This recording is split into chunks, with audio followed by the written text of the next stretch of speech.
सुप्रभातम। पिछले वीडियो में हम लोग लय के विषय में पढ़ रहे थे और ताल के पारिभाषिक शब्दों को सीख रहे थे कि ताल के पारिभाषिक शब्द क्या हैं, ताल क्या होते हैं, इसके विषय में हम लोगों ने पढ़ा। आज हम लोग लयकारी और संगत के विषय में पढ़ेंगे।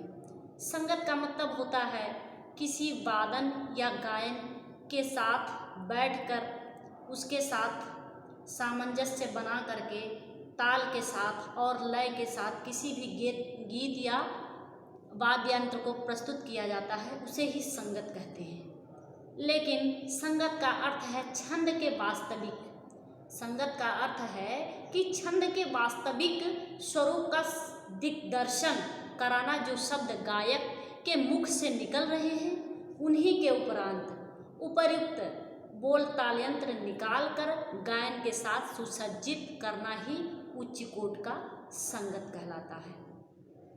संगीत का आनंद संगत के बिना अधूरा होता है। जो हमारे संगीत का गायन होता है या वादन होता है, जब किसी का संगत नहीं होता है तो उसके बिना अधूरा होता है। या वह गायन हो या वह वादन हो या वह नृत्य हो, क्योंकि तीनों के समावेश से ही संगीत की उच्च कोटि की कला को निखारना या माना गया है। इन्हीं तीनों के द्वारा ही संगीत की उत्पत्ति, इन तीनों को ही संगीत की श्रेणी में लाते हैं, इसे संगीत कहते हैं। तो संगत का मतलब है कि गायन, वादन व नृत्य, इन लोगों को एक साथ बैठा करके किसी भी गीत या वादन के लिए प्रस्तुत करना ही क्या कहलाता है? संगत कहलाता है। अब हम बता रहे हैं कि लयकारी। लयकारी बहुत धीमी चाल जिसकी प्रत्येक मात्रा का समय अधिक हो, ठाह लयकारी कहलाती है। अभी हमने लिखा है कि ठाह लयकारी क्या होते हैं। तो ठाह बहुत धीमी चाल जिसकी प्रत्येक मात्रा, बहुत धीमी चाल जिसकी प्रत्येक मात्रा का समय अधिक हो, ठाह लयकारी कहलाता है।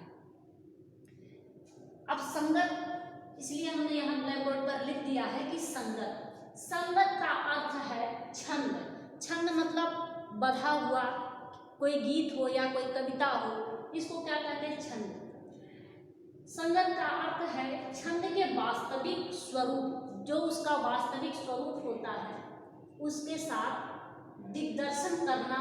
जो शब्द गायन के मुख से निकले, किसी भी गायन के मुख से जो शब्द निकल रहे हैं उसके साथ तबले पर उसी के बोल के आधार पर यदि तबले की प्रस्तुत की जाती है तो उसे क्या कहते हैं? संगत कहते हैं। इसलिए संगत का अर्थ है छंद के वास्तविक स्वरूप का दिग्दर्शन कराना।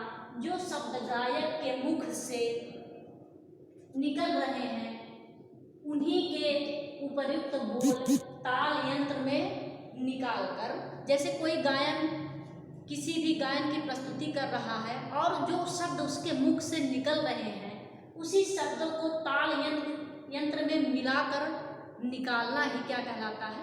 संगत कहलाता है। तो बोल ताल यंत्र में निकाल कर गायन को सुसज्जित, सुसज्जित मतलब सुंदर, व्यवस्थित, सुसज्जित करना ही उच्च कोटि की संगत है। संगीत का आनंद संगत के बिना अधूरा है। संगीत का, जो हमारा संगीत है उसका आनंद संगत के बिना क्या है? अधूरा है। यदि हम तीनों को एक साथ मिलाकर नहीं चलते हैं, गायन या वादन, नृत्य, तो हमारी गायकी या वादन या नृत्य वह क्या है? अधूरा है। अब लयकारी। लयकारी, इसमें हमने लिखा है लयकारी और यह है ठाह। ठाह मतलब होता है धीमी गति, बहुत ही विलंब, बहुत ही धीमी धीमी गति को, जो विलंबित लय में होते हैं उन्हें ही ठाह कहते हैं। जैसे धिन धिन, इस तरह से यदि चाल बज रही है तो वह ठाह कहलाती है। बहुत धीमी चाल जिससे प्रत्येक मात्रा का समय अधिक हो, ठाह लयकारी कहलाती है। एक बार फिर से देखेंगे, बहुत धीमी चाल, जो बहुत ही धीमी चाल होती है जिससे प्रत्येक मात्रा का समय, जिससे प्रत्येक मात्रा का क्या है? समय अधिक हो, लयकारी कहलाती है। तो ठाह लयकारी के विषय में और संगत के विषय में आज हम लोगों ने अध्ययन किया। आज के वीडियो में बस इतना ही। धन्यवाद।